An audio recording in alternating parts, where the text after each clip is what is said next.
Hello, Chelsea here. So I did my field experience at a middle school with grades 6 to 8.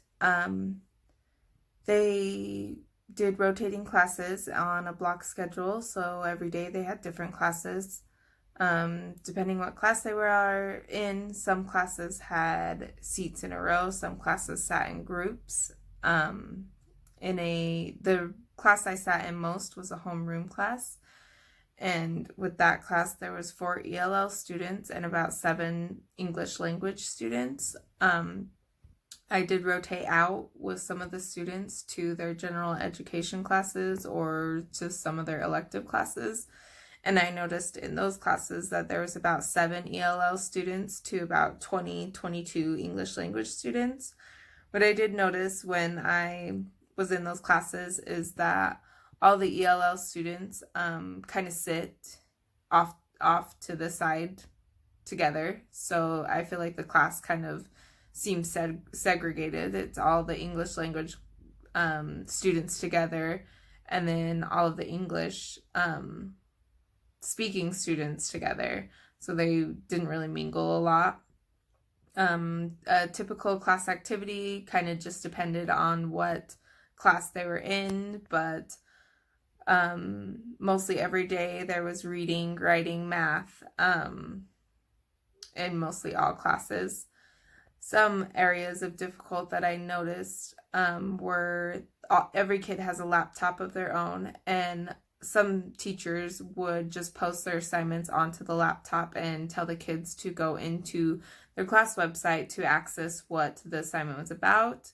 It wasn't given orally, and I feel like the students really had difficulties with that because they couldn't really read English all that well, so they couldn't understand the assignment all that well. So I feel like it would have benefited those ELL students better if the assignment was given out orally. The 3 examples I'm going to give, the first one is a written example. A student wrote a paragraph about spring and why she likes it. She wrote, "I like spring because when it's sunny, I just like to play with my cousin. Another thing I like about spring is the warm weather to go swimming. I love to hear the birds chirp in the morning. I also like to see the baby animals like deer and birds. Spring is definitely my favorite season." So the main thing I noticed in this sentence or paragraph is in the first sentence, "I like spring because when it's sunny." So she didn't put her pronoun it. It just reads, "I like spring because when is sunny," when it should be, "I like spring because when it is sunny." Also in that sentence, it says, "I just like to play with my cousin." I feel like she didn't really have to put, "I just like to play." She could have left the adverb just out of that sentence, and it probably would have flowed a little nicer. In her paragraph, she had no commas. So she's not great at punctuation. However, she is good at having capitalization in periods at the end of every sentence, but there was no commas and breaks in between parts of the sentences there should have been. And also I feel like she's good at having an opening sentence, a middle, and an ending. I feel like she did those parts pretty good. One of the verbal examples I'm going to give is I was helping a student with a math packet, and he was just conversing with me, and a lot of the times he would forget what he was trying to say in English, so he would say it in Spanish, and I would kind of look at him like, huh?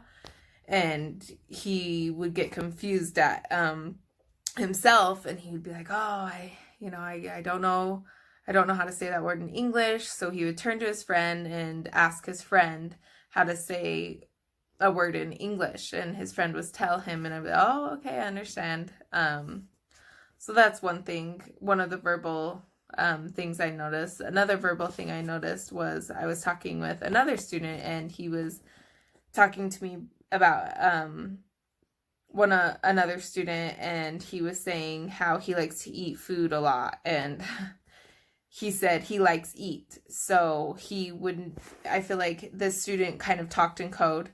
So he would have his main part, and so like a noun and a verb, but he would not put in those connecting words. So instead of he instead of he likes to eat, he would say he likes eat. So I feel like his sentences were broken up and he kind of talked in code, and I could understand most of the part, and I would try to repeat the sentence back correctly. So like, oh, he likes to eat.